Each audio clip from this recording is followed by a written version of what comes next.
تو پھر سن، امیر المومن فاروق اعظم نے فرمایا بیٹا اگر تو 1000 لینا چاہتا ہے تو پھر سن، ان کے باپ جیسا باپ لے کر آ، ان کی ماں جیسی ماں لے کر آ، ان کے نانے جیسا نانا لے کر آ، ان کے جو ہے نانی جیسی نانی لے کر آ، ان کی خالاؤں جیسی خالہ لے کے آ، ان کے ماموں جیسا ماموں لے کر آ، ان کے چاچے جیسا چاچو لے کر آ۔ اگر یہ رشتے تیرے پاس ہیں تو تجھے بھی 1000 مل جائے گا۔ تجھے پتہ نہیں کہ ان کا نانا کون ہے؟ ان کا نانا محمد الرسول اللہ، ان کا جو ہے نانی حضرت خدیجہ الکبریٰ، اور ان کی ماں فاطمہ الزہرا،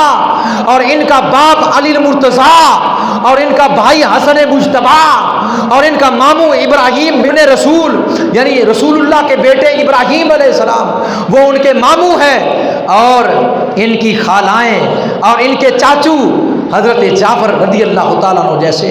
یعنی ایسے رشتے اگر تمہارے بھی ہیں تو تمہیں بھی جو ہے اتنا مل جائے۔ یہاں ایک اور محبت بری بات کرتا چلوں، حسنین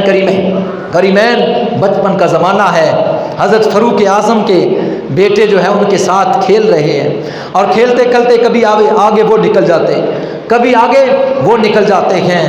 اور ایک مرتبہ جب آگے نکلے خلیفۃ المسلمین حضرت فاروق اعظم کے بیٹے نکلے آگے تو بازو سے پکڑ لیا، فرمایا پیچھے چلا کر، تو بھی غلام ہے، تیرا ابا بھی غلام ہے، تو بھی غلام ہے، تیرا ابا بھی غلام ہے۔ حضرت فاروق اعظم کے بیٹے روتے ہوئے حضرت عمر فاروق کی بارگاہ میں گئے اور جا کر عرض کیا ابا حسنین کریمین نے اس طرح کہا ہے۔ فرمایا بیٹا کوئی ثبوت ہے، کوئی دلیل ہے؟ کہا زبانی انہوں نے کہا ہے۔ میں کوئی وہاں بندہ کوئی ہے؟ کہا کوئی بندہ نہیں تھا، میں بھاگنے لگا تو مجھے انہوں نے یہ ارشاد فرمایا ایسے کر تحریر لکھ کر لا تاکہ فیصلہ کریں، تحریر کے بغیر تو بات نہیں بنے گی، اس لیے تحریراً جا کر لکھوا کر لاؤ۔ کاغذ پینسل پکڑی اور چلے گئے، اور جا کر کہا جو پہلے جملہ آپ نے کہا تھا وہ پھر کہیں گے؟ حضرت حسنین کریمین نے کہا، ارشاد فرمایا ہاں تو بھی غلام ہے، تیرا ابا بھی غلام ہے۔ کہا لکھ کر دو گے؟ کہا لاؤ کاغذ لکھ کر دیتا ہوں۔ حسنین کریمین نے لکھ کر دیا،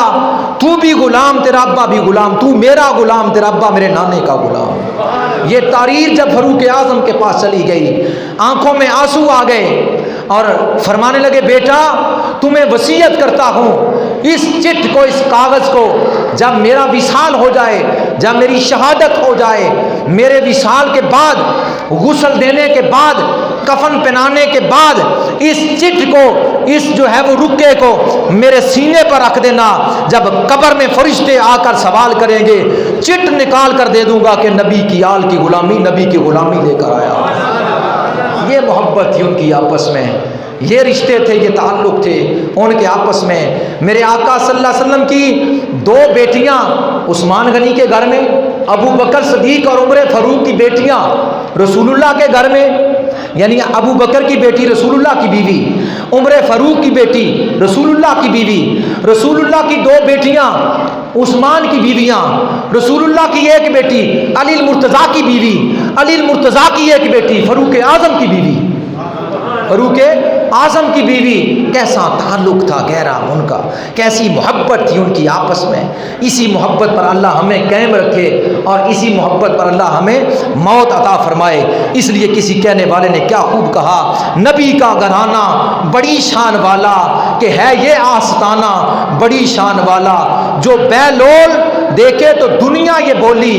جو بیلول دیکھے تو دنیا یہ بولی کہ علی کا دیوانہ بڑی شان والا، خدا کی قسم کھا کے کہتا ہوں یارو ہے زینب کا نانا بڑی شان والا، ہے زینب کا نانا بڑی شان والا، جو گم تھی سوئی اندھیرے میں مل گئی، جو گم تھی سوئی، یعنی جب حضرت عائشہ صدیقہ کپڑے سی رہی تھی، اندھیرا تھا، سوئی گم ہو گئی، حضور آ گئے تو حضور کے جسم سے نور کی شعاعیں نکلی تو سوئی چمکی اور مل گئی۔ اس لیے وہ جو گم تھی سوئی اندھیرے میں مل گئی، نبی کا مسکرانا بڑی شان والا، میرے آقا کا مسکرانا بڑی شان والا۔ نبی کے صحابہ سبھی معتبر ہیں، نبی کے صحابہ سبھی معتبر ہیں، اور نبی کے صحابہ سبھی معتبر ہیں، سبھی کا یارانہ بڑی شان والا، سبھی کا یارانہ بڑی شان والا۔